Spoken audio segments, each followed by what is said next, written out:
ಕರ್ತನಲ್ಲಿ ಪ್ರೀತಿಯುಳ್ಳ ದೇವಜನರೇ, ಈ ಜೂಮ್ ಮೀಟಿಂಗ್ ಅಲ್ಲಿ ಬಂದಿರುವಂತ ಎಲ್ಲಾ ಮುಖ್ಯಸ್ಥರುಗಳಿಗೂ ಹಾಗೂ ಎಲ್ಲಾ ಸಭೆಯ ವಿಶ್ವಾಸಿಗಳಿಗೂ ಮತ್ತೆ ಎಲ್ಲಾ ಒಂದು ಜೂಮ್ ಮೀಟಿಂಗ್ ಇನ್ಚಾರ್ಜ್ ಪರ್ಸನ್ ಗಳಿಗೆ ನಾನು ಯೇಸು ಕ್ರಿಸ್ತನ ಮಧುರವಾದ ನಾಮದಲ್ಲಿ ವಂದನೆಗಳನ್ನ ತಿಳಿಸ್ತೇನೆ.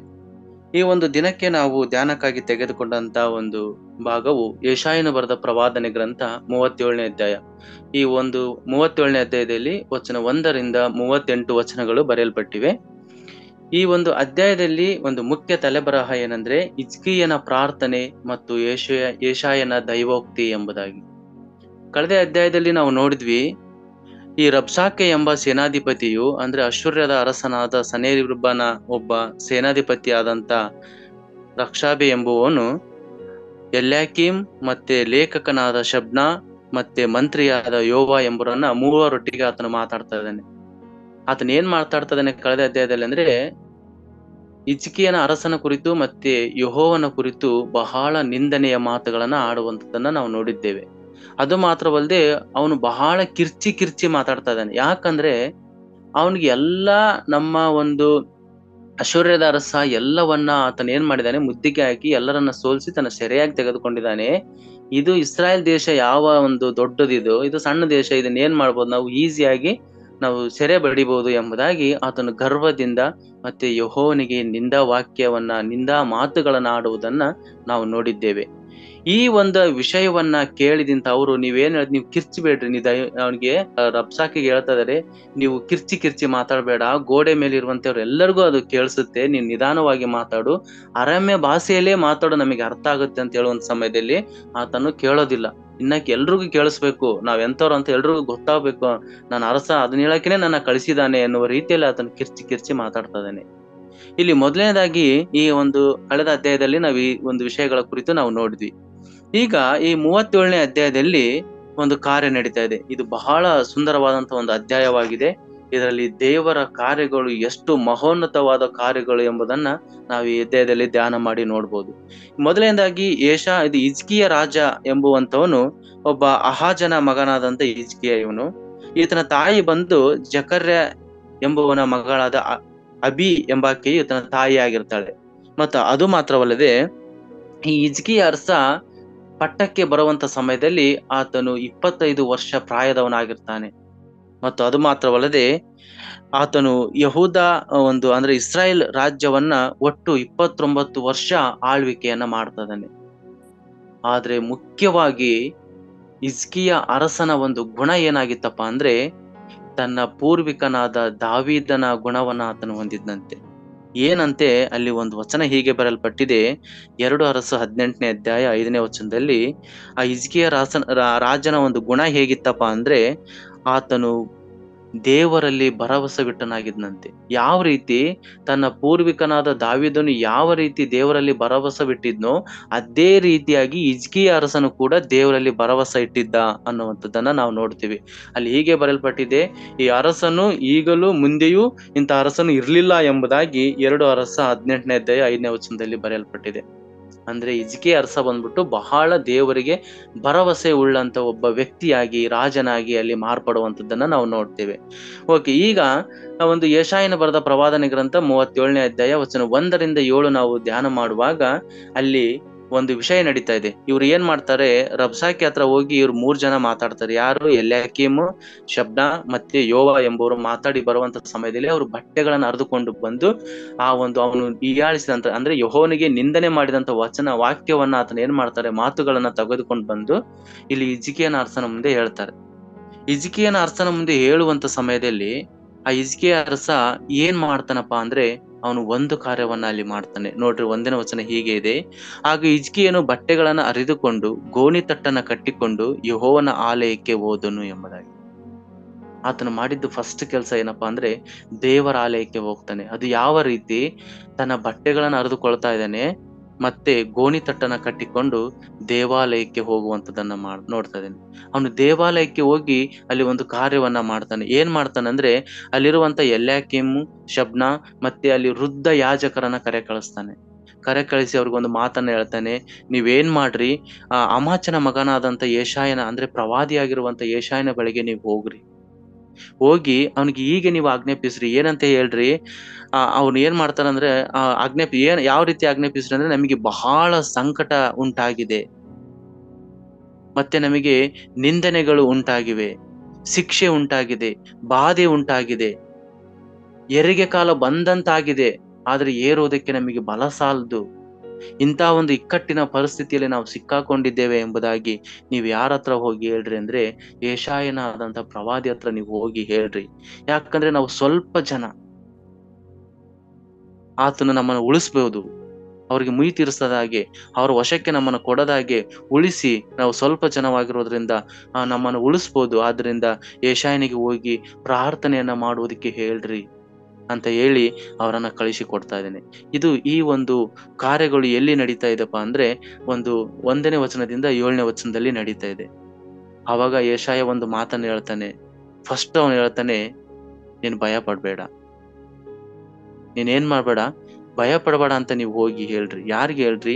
ಹಿಜ್ಕೀಯ ಅರಸನಿಗೆ ಹೇಳ್ರಿ. ಅವನೇನು ಎಲ್ಲವನ್ನ ಸೆರೆ ಬಡಿದು ಬಂದಿರುವಂತ ಅಶ್ಶೂರ್ಯದ ಅರಸನಿಗೆ ನಾನು ಏನ್ ಮಾಡ್ತೀನಿ ಅಂದ್ರೆ, ಭಯದ ಆತ್ಮವನ್ನ ಅವನಲ್ಲಿ ಕಳಿಸ್ತೇನೆ. ಅವನು ಯಾವಂಗೆ ಬಂದಿದ್ನೋ ಹಂಗೆ ತಿರುಗಿ ಮತ್ತೆ ಅವನ ಸ್ವದೇಶಕ್ಕೆ ನಾನು ಕಳಿಸ್ತೇನೆ, ಕತ್ತಿಯಿಂದ ಬೀಳುವಂತೆ ಮಾಡ್ತೇನೆ. ನೀವೇನ್ ಮಾಡ್ರಿ, ನೀವ್ ಹೋಗಿ ಆತನಿಗೆ ಹೇಳ್ರಿ ಎಂಬುದಾಗಿ ಧೈರ್ಯದ ಮಾತುಗಳನ್ನ ಯೆಹೋವನಿಂದ ಅಪ್ಪಣೆಯನ್ನ ಹೊಂದಿ ಯೆಶಾಯನು ಹಿಜ್ಕೀಯನಿಗೆ ಇಲ್ಲಿ ಒಂದು ಮುನ್ಸೂಚನೆ ಅಂದ್ರೆ ಧೈರ್ಯದ ಮಾತುಗಳನ್ನ ಹೇಳಿ, ನೀವ್ ಹೆದರಬೇಡ್ರಿ, ಧೈರ್ಯವಾಗಿರ್ರಿ, ಕರ್ತನು ಎಲ್ಲವನ್ನ ನೋಡಿಕೊಳ್ತಾನೆ, ಕರ್ತನು ಎಲ್ಲವನ್ನು ಮಾಡ್ತಾನೆ ಎಂಬುದನ್ನ ಅಲ್ಲಿ ಏನ್ ಮಾಡ್ತಿದಾರೆ ಅಂದ್ರೆ ಯೆಶಾಯನು ಹೇಳಿ ಕಳಿಸುವಂತದ್ದನ್ನ ನಾವು ನೋಡ್ತಾ ಇದ್ದೇವೆ. ಆದ್ರೆ ಇಲ್ಲಿ ಒಂದು ಕೀರ್ತನೆ 116ನೇ ಅಧ್ಯಾಯ ವಚನ 3-4ರಲ್ಲಿ ಹೀಗೆ ಒಂದು ವಚನ ಬರೆಯಲ್ಪಟ್ಟಿದೆ. ಮರಣ ಪಾಶಗಳು ನನ್ನನ್ನ ಸುತ್ತಿಕೊಂಡಿದ್ದವು, ಪಾತಾಳ ವೇದನೆಗಳು ನನ್ನನ್ನ ಹಿಡಿದಿದ್ದವು, ಚಿಂತೆಯಲ್ಲಿಯೂ ಇಕ್ಕಟ್ಟಿನಲ್ಲಿಯೂ ಬಿದ್ದು ಹೋಗಿದ್ದೆನು. ಆಗ ಯೆಹೋವನ ಹೆಸರು ಹೇಳಿ, ಯೆಹೋವನೇ ಕೃಪೆ ಮಾಡಿ ನನ್ನ ಪ್ರಾಣವನ್ನ ರಕ್ಷಿಸು ಎಂದು ಪ್ರಾರ್ಥಿಸಿದೆನು ಎಂಬುದಾಗಿ. ಇಲ್ಲಿ ದಾವೀದನು ಯಾವ ರೀತಿ ತನ್ನ ಒಂದು ಸಂಕಷ್ಟ ಹಿಂಸೆ ಸಮಯದಲ್ಲಿ ಆತನು ದೇವರನ್ನ ಪ್ರಾರ್ಥಿಸಿದನು ಎಂಬುದಾಗಿ ನಾವು ನೋಡ್ತಾ ಇದ್ದೇವೆ. ಅದೇ ಕಾರ್ಯವನ್ನ ಹಿಜ್ಕೀಯನು ಸಹ ತನ್ನ ಜೀವಿತದಲ್ಲಿ ಮಾಡ್ತಾ ಇದ್ದಾನೆ. ಎರಡನೇದಾಗಿ ಈತನು ಈ ಕಾರ್ಯಗಳನ್ನ 1ರಿಂದ 7 ವಚನ ಹಿಜ್ಕೀಯನು ದೇವಾಲಯಕ್ಕೆ ಹೋಗಿ ಅಲ್ಲಿ ಮತ್ತೆ ಎಲ್ಯಾಕೀಮ್ನ, ಶಬ್ನ ಅವ್ರನ್ನೆಲ್ಲರನ್ನ ವೃದ್ಧಯಾಜಕರನ್ನ ಕಳಿಸಿ ಯೆಶಾಯನಿಗೆ ಈ ವಿಷಯವನ್ನ ತಿಳಿಸಿ ಪ್ರಾರ್ಥನೆ ಮಾಡುವಂತದ್ದನ್ನ ತಿಳಿಸುವುದಕ್ಕೆ ಇಲ್ಲಿ ತೋರಿಸುವಂತದ್ದನ್ನ ನಾವು ನೋಡ್ತಾ ಇದ್ದೇವೆ. ಮತ್ತೆ ಎರಡನೇದಾಗಿ ಏನಪ್ಪಾ ಅಂದ್ರೆ 8ರಿಂದ 15ರವರೆಗೆ ಅರಸನಾದ ಸನ್ಹೇರೀಬನ ಪತ್ರ ಎಂಬುದಾಗಿ. ಆತನ ಏನ್ ಮಾಡ್ತಾ ಇದ್ದಾನೆ ಅಲ್ಲಿ, ಅವ್ನು ಸುಮ್ನೆ ಹೋಗ್ಲಿಲ್ಲ. ಅವ್ನು ಏನ್ ಮಾಡ್ತಾನೆ, ರಬ್ಸಾಕಿ ಹಿಂದಿರುಗಿ ಹೋಗುವಾಗ ಏನ್ ಮಾಡ್ತಾನಂದ್ರೆ, ಅಶ್ಶೂರ್ಯದ ಅರಸ ಬಂದ್ಬಿಟ್ಟು ಲಾಕೀಷನ ಬಿಟ್ಟು ಅವ್ನು ಎಲ್ಲಿ ಇರ್ತಾನಂದ್ರೆ ಲಿಬ್ನಾದಲ್ಲಿ ಇರ್ತಾನೆ. ಅಲ್ಲಿ ಹೋಗ್ಬಿಟ್ಟು ಈ ರಬ್ಸಾಕಿ ಎಂಬ ಒಬ್ಬ ಸೈನ್ಯಾಧಿಪತಿ ಅವನ್ನ ಹೋಗಿ ಅಲ್ಲಿ ಮೀಟ್ ಆಗಿ ಅವ್ರನ್ನೆಲ್ಲ ಈ ರೀತಿ ಹೇಳಿ ಬಂದಿದ್ದೀನಿ ಅಂತ ಹೇಳುವಾಗ ಅವನ್ ಏನ್ ಮಾಡ್ತಾನಪ್ಪ ಅಂದ್ರೆ, ಒಬ್ಬ ಅರಸ ಇರ್ತಾನಲ್ಲಿ. ಯಾರಂದ್ರೆ ಅವನು ಒಬ್ಬ ತಿಹಾರ್ಕ ಅಂತ ಒಬ್ಬ ಅರಸ ಇರ್ತಾನೆ. ಅವನು ನನಗೆ ವಿರೋಧವಾಗಿ ಎಲ್ಲಿ ನನಗೆ ಯುದ್ಧಕ್ಕೆ ಬರ್ತಾನೋ ಅಂತ ಹೇಳ್ಬಿಟ್ಟು ಅವಾಗ ಇನ್ನೊಂದು ಕಾರ್ಯವನ್ನ ಅಶ್ಶೂರ್ಯ ಅರಸ ಮಾಡ್ತಾನೆ. ಏನ್ ಮಾಡ್ತಾನಪ್ಪ ಅಂದ್ರೆ, ಒಂದು ಪತ್ರವನ್ನ ಬರಿತಾನೆ. ಪತ್ರವನ್ನ ಬರೆದು ತನ್ನ ದೂತರಿಗೆ ಕೈಯಲ್ಲಿ ಕೊಟ್ಟು ಕಳಿಸ್ತಾನೆ. ಆ ಪತ್ರದಲ್ಲಿ ಯಾವ ರೀತಿ ಇರುತ್ತಪ್ಪ ಅಂದ್ರೆ, ಅವನು ಕೊಚ್ಚಿಕೊಳ್ಳುವಂತದ್ದೇ ಇರುತ್ತೆ ಬರೀ. ಏನಂದ್ರೆ, ನಾವೇನು ಅಶ್ಶೂರ್ಯದ ಅರಸರು ಎಲ್ಲಾ ರಾಜ್ಯಗಳನ್ನು ಸಂಪೂರ್ಣವಾಗಿ ನಾಶ ಮಾಡಿದ್ದೀವಿ ಅಂದ್ರೆ ನಿನ್ಗೆ ಗೊತ್ತಿಲ್ವಾ? ನೀವ್ ಕೇಳಿರಲ್ವಾ ಆ ವಿಷಯನ? ನಿಮಗೆಲ್ಲ ಗೊತ್ತಿದೆ ಅಲ್ಲ ಅಂತ ಹೇಳ್ತಾನೆ. ಮತ್ತೆ ಅದು ಮಾತ್ರವಲ್ಲದೆ ಅವನು ತನ್ನನ್ನ ತಾನು ಕೊಚ್ಚಿಕೊಳ್ಳೋದಲ್ದೆ ಮತ್ತೆ ನೀವು ಯಾವ ಇದ್ರಲ್ಲಿ ನೀವು ಉಳಿತೀರ ಅನ್ನೋದು ನಿಮ್ಗೆ ಭರವಸೆ ಇದೆ. ನನ್ನ ತಂದೆ ತಾತಂದ್ರು ಏನ್ ಮಾಡ್ತಾ ಇದ್ರು, ಕೆಲವೊಂದು ರಾಜ್ಯಗಳನ್ನ ಅವ್ರು ಏನ್ ಮಾಡಿದ್ರು, ಗೋಜಾನ್, ಕಾರಾನ್, ರೆಚೆಫ್ ಎಂಬ ಪಟ್ಟಣಗಳನ್ನ ಜನರನ್ನ ಅವ್ರು ಏನ್ ಮಾಡಿದ್ರು, ತೆಲಸ್ತಾರ್ ಪ್ರಾಂತ್ಯದಲ್ಲಿರುವ ಎದೇನಿನ ಜನರನ್ನ ಏನ್ ಮಾಡಿದ್ರು, ನಾಶ ಮಾಡುವುದಕ್ಕೆ ಹೋದಾಗ ಅವರ ದೇವತೆಗಳೆಲ್ಲ ಅವ್ರಿಗೆ ಏನ್ ಮಾಡಿದ್ವು? ಅವರನ್ನು ಕಾಪಾಡಿದ್ವಾ? ಇಲ್ವಲ್ಲ. ಅವುಗುಣ ಏನಾದ್ವು? ಅವ್ರ ಜೊತೆ ನಾಶವಾಗಿ ಹೋದ್ವಲ್ಲ ಅಂತ ಹೇಳಿ ಅಲ್ಲಿ ಮತ್ತೆ ಆತನು ಹೇಳ್ತಾನೆ. ಅದಕ್ಕೆ ಮತ್ತೆ ಇನ್ನೊಂದು ಕೆಲವೊಂದು ಊರುಗಳನ್ನ ಹೇಳ್ತಾನೆ.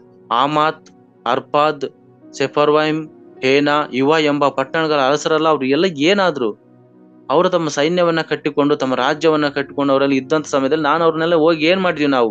ನಾನ್ ಮಾತ್ರ ಅಲ್ಲದೆ ನನ್ನ ತಂದೆ ತಾತಂದ್ರೆಲ್ಲ ಹೋಗಿ ಅವ್ರನ್ನೆಲ್ಲ ಏನ್ ಮಾಡಿದ್ರು?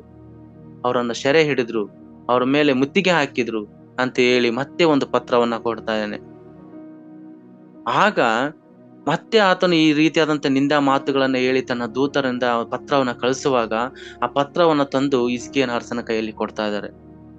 ಹಿಜ್ಕೀಯನ ಅರಸನ ಕೈಯಲ್ಲಿ ಕೊಡುವಂತ ಸಮಯದಲ್ಲಿ ಹಿಜ್ಕೀಯ ಅರಸ ಅವಾಗ ಒಂದು ಸುಂದರವಾದಂತ ಒಂದು ಕಾರ್ಯವನ್ನ ಮಾಡ್ತಾನೆ. ಆ ಪತ್ರವನ್ನ ತೆಗೆದುಕೊಂಡು ಹೋಗಿ ದೇವಾಲಯಕ್ಕೆ ಹೋಗ್ತಾನೆ. ಮತ್ತೆ ದೇವಾಲಯಕ್ಕೆ ಹೋಗಿ ಆ ಪತ್ರವನ್ನ ತೆರೆದಿಟ್ಟು ಆತನು ಬಹಳ ಸುಂದರವಾದಂತ ಒಂದು ಪ್ರಾರ್ಥನೆಯನ್ನ ಮಾಡ್ತಾನೆ. ಹಿಜ್ಕೀಯನಿಗೆ ಇರುವಂತ ಒಂದೇ ಅಸ್ತ್ರ ಬಲ ಅನ್ನುವಂಥದ್ದು ನೋಡುವುದಾದ್ರೆ ಅದು ಪ್ರಾರ್ಥನೆ ಮಾತ್ರ. ನೋಡ್ರಿ, ಆ ದೂತರು ಬಂದು ಈ ರೀತಿಯಾಗಿ ಬರೆದು ಹೀಯಾಳಿಸಿ ಕಳಿಸಿರುವಂತ ಪತ್ರವನ್ನ ಎಲ್ಲಿ ಅದನ್ನ ಓಪನ್ ಮಾಡ್ತಾನೆ? ದೇವರ ಆಲಯದಲ್ಲಿ ತೆರೆದಿಟ್ಟು ಅದನ್ನ ಮತ್ತೆ ಪ್ರಾರ್ಥನೆಯನ್ನ ಮಾಡ್ತಾನೆ. ಯಾವ ರೀತಿ ಪ್ರಾರ್ಥನೆ ಮಾಡ್ತಾನಂದ್ರೆ ಅದನ್ನ ನಾನು ಓದ್ತೀನಿ ನೋಡ್ರಿ. ಕೆರೂಬಿಗಳ ಮೇಲೆ ಆಸೀನನಾಗಿರುವ ಆತನೇ, ಇಸ್ರಾಯೇಲ್ ದೇವರೇ, ಸೇನಾಧೀಶ್ವರನಾದ ಯೆಹೋವನೇ, ಎಲ್ಲಾ ಭೂರಾಜರುಗಳನ್ನು ಆಳುವ ದೇವರು ನೀನೊಬ್ಬನೇ. ಪರಲೋಕ ಭೂಲೋಕಗಳನ್ನುಂಟು ಮಾಡಿದವನು ನೀನೇ. ಯೆಹೋವನೇ, ಕಿವಿಗೊಟ್ಟು ಕೇಳು. ಯೆಹೋವನೇ, ಕಣ್ಣಿಟ್ಟು ನೋಡು. ಸನೇರಿಬನು ಜೀವ ರೂಪದೇವರಾದ ನಿನ್ನನ್ನ ನಿಂದಿಸುವುದಕ್ಕೋಸ್ಕರ ಹೇಳಿ ಕಳುಹಿಸಿದ ಮಾತುಗಳನ್ನೆಲ್ಲ ಮನಸ್ಸಿಗೆ ತಂದುಕೋ. ಯೆಹೋವನೇ, ಅಶ್ಶೂರದ ಅರಸರು ಸಕಲ ಜನಾಂಗಗಳನ್ನ, ಅವರ ದೇಶಗಳನ್ನ ಹಾಳು ಮಾಡಿ ಅವರ ದೇವತೆಗಳನ್ನ ಬೆಂಕಿಯಲ್ಲಿ ಹಾಕಿದರು. ನಿಜ, ಅವು ದೇವರಲ್ಲ, ಮನುಷ್ಯರು ಕೆತ್ತಿದ ಕಲ್ಲು ಮರಗಳ ಗೊಂಬೆಗಳಷ್ಟೇ. ಆದದರಿಂದಲೇ ಅವು ಅವರಿಂದ ಹಾಳಾದವು. ಯೆಹೋವನೇ, ನಮ್ಮ ದೇವರೇ, ನೀನೇ ಅದ್ವಿತೀಯನಾದ ಯೆಹೋವನೆಂಬುದನ್ನು ಭೂರಾಜರೆಲ್ಲರೂ ತಿಳಿದುಕೊಳ್ಳುವಂತೆ ನಮ್ಮನ್ನು ಅವನ ಕೈಯಿಂದ ಬಿಡಿಸು ಎಂದು ಪ್ರಾರ್ಥಿಸಿದನು. ನೋಡ್ರಿ, ಆತನು ಐಗುಪ್ತ ದೇಶವರನ್ನ ಸಹಾಯವನ್ನ ಕೇಳಲಿಲ್ಲ. ಅಯ್ಯೋ, ನನ್ನ ರಾಜ್ಯವನ್ನು ಉಳಿಸಿಕೊಳ್ಳುವುದಕ್ಕೆ ನಾನು ಏನ್ ಮಾಡ್ಲಿ ಅಂತ ಹೇಳಿ ಆತನಿಗೆ ಏನೇನೋ ಆಲೋಚನೆಗಳನ್ನ ಮಾಡ್ಲಿಲ್ಲ, ಅಥವಾ ಸೈನ್ಯವನ್ನ ಸಿದ್ಧ ಮಾಡಿಕೊಳ್ಳಲಿಲ್ಲ.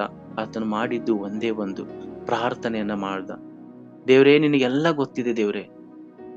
ಆ ಪತ್ರದಲ್ಲಿ ಏನ್ ಬರ್ದಿದೆ ಅನ್ನೋದು ನಿನಗೆ ಗೊತ್ತಿದೆ ಸ್ವಾಮಿ. ನೀನ್ ಕಣ್ಣಿಟ್ಟು ನೋಡು ದೇವ್ರೇ. ಅವ್ರು ಏನು ಕೊಚ್ಚಿಕೊಳ್ತಿದಾರೆ ಗೊತ್ತಾ? ಅವರ ದೇವತೆಗಳೆಲ್ಲ ಏನಾದ್ವು? ಅವ್ರ ಜೊತೆಗೆ ಸುಟ್ಟು ಹೋದ್ವು, ಅವ್ರ ಜೊತೆಗೆ ನಾಶವಾಗಿ ಹೋದ್ವು ಅಂತ ಹೇಳ್ತಾರೆ. ಆದ್ರೆ ಅವು ಏನಲ್ಲ, ಅವು ಕಲ್ಲು ಕಟ್ಟಿಗೆಗಳಿಂದ ಮಾಡಿದ ಗೊಂಬೆಗಳಷ್ಟೇ, ಕಲ್ಲು ಮರಗಳಿಂದ ಕೆತ್ತಿದ ಗೊಂಬೆಗಳಷ್ಟೇ. ಅದರಿಂದಲೇ ಅವು ಅವರಿಂದ ಹಾಳಾದವು ಅಂತ ಹೇಳ್ತಾನೆ. ಹಿಜ್ಕೀಯನ ಜೀವಿತದಲ್ಲಿ ನಾವು ಕಂಡುಕೊಳ್ಬೇಕಾದದ್ದು ಏನಂದ್ರೆ, ಆತನು ಕಷ್ಟದ ಸಮಯದಲ್ಲಿ, ಕಠಿಣ ಸಮಯದಲ್ಲಿ, ಹೆರಿಗೆ ನೋವು ಬರುವಂತ ಸಮಯದಲ್ಲಿ ಬಲ ಸಾಲದು ದೇವ್ರೆ ಅಂತ ಆತನು ದೇವಾಲಯದಲ್ಲಿ ಪ್ರಾರ್ಥನೆ ಮಾಡುವಾಗ, ನಮಗೂ ಸಹ ನಮ್ಮ ಜೀವಿತದಲ್ಲಿ, ನಮ್ಮ ಸಭೆಗಳಿಗೆ, ನಮ್ಮ ಚರ್ಚ್ಗಳಿಗೆ, ಕ್ರೈಸ್ತರಿಗೆ ವಿರೋಧವಾಗಿ ಬರುವಂತ ಜನರಿಗೆ ನಾವು ಮಾಡಬೇಕಾಗಿದ್ದು ಒಂದೇ, ಹಿಜ್ಕೀಯನ ಹಾಗೆ ಪ್ರಾರ್ಥನೆ. ನಮ್ಮನ್ನ ಕ್ರೈಸ್ತರು ಎಂಬುದಾಗಿ ಎಷ್ಟೋ ನಿಂದನೆಗಳನ್ನ ಮಾಡ್ಬೋದು, ಚರ್ಚ್ಗಳನ್ನ ಹೊಡಿಬಹುದು, ಹಿಂಸೆ ಮಾಡ್ಬೋದು, ನಮ್ಗೆ ಏನೆಲ್ಲಾ ಕಷ್ಟಗಳನ್ನ ಕೊಡ್ಬೋದು.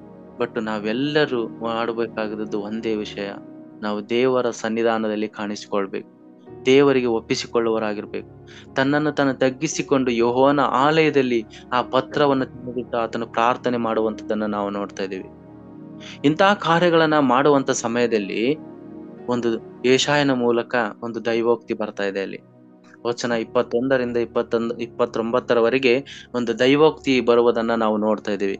ಆ ದೈವೋಕ್ತಿ ಯಾವ ರೀತಿ ಯೆಶಾಯನು ಹೇಳ್ತಾ ಇದ್ದಾನಂದ್ರೆ, ಅನೇಕ ವಿಷಯಗಳ ಕುರಿತು ಹೇಳ್ತಾನೆ. ಏನಂದ್ರೆ, ಅಶ್ಶೂರ್ಯದ ಅರಸನೇ, ನೀನು ನಿಂದನೆ ಮಾಡಿರುವಂತದ್ದು ಯಾರನ್ನ?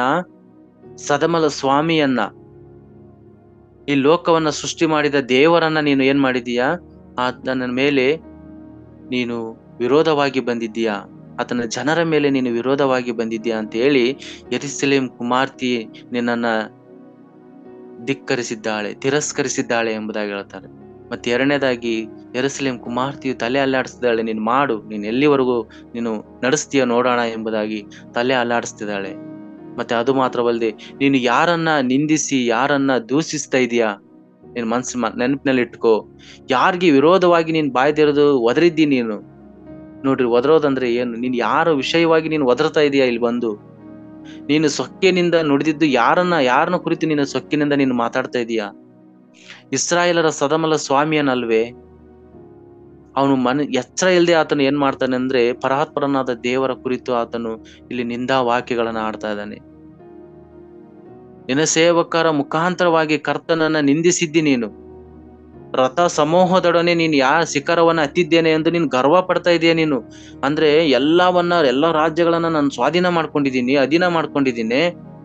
ಎಂಬುದಾಗಿ ಅಲ್ಲಿ ಅಶ್ಶೂರ್ಯದ ಅರಸ ಗರ್ವ ಪಡುವಂತದ್ದನ್ನ ನಾನು ನೋಡಿದ್ದೇನೆ ಎಂಬುದಾಗಿ ಯೆಶಾಯನ ಮುಖಾಂತರ ದೇವರು ಒಂದು ದೈವೋಕ್ತಿಯನ್ನ ನುಡಿತಾ ಇದ್ದಾರೆ.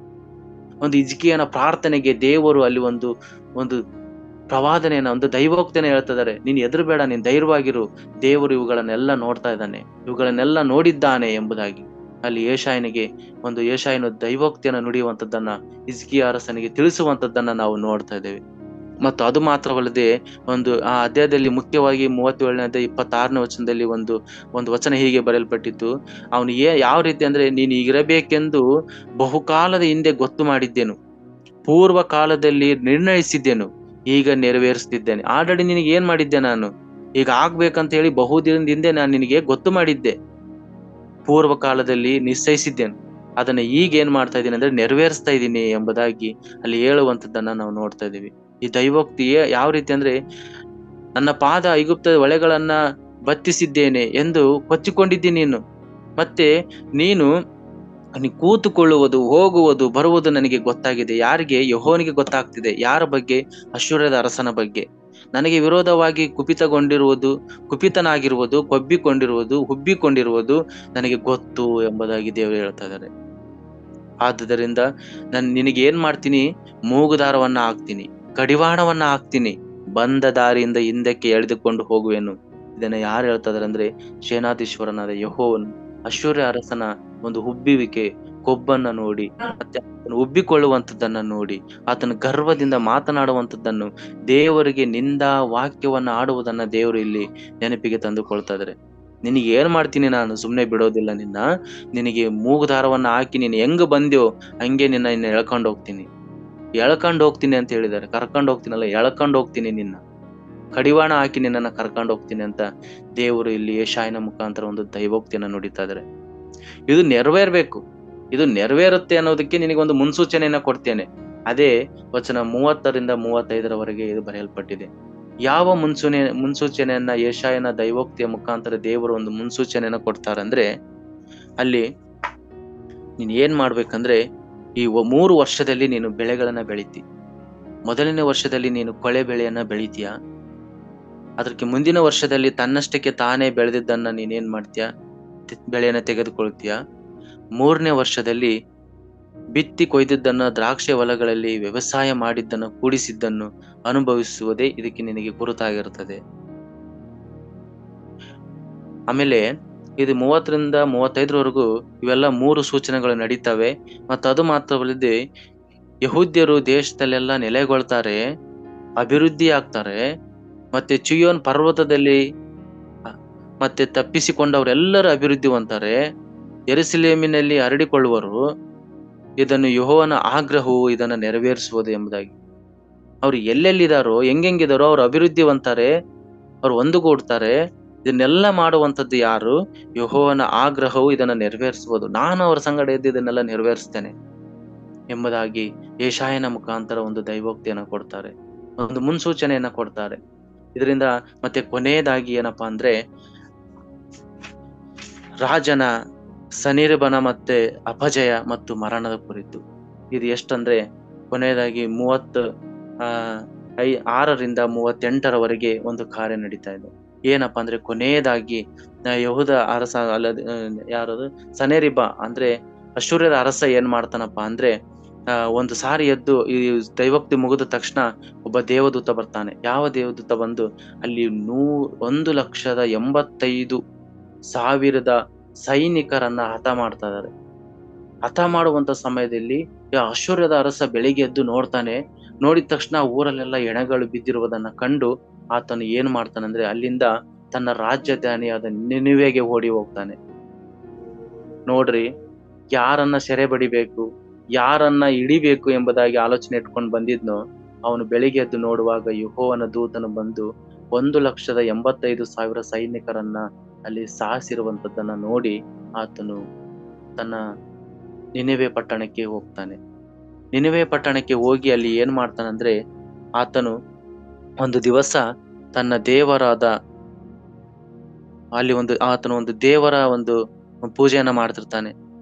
ಆ ಒಂದು ದೇವರ ಹೆಸರು ಬಂದು ನಿಸ್ರೋಕನು ಎಂಬುದಾಗಿ.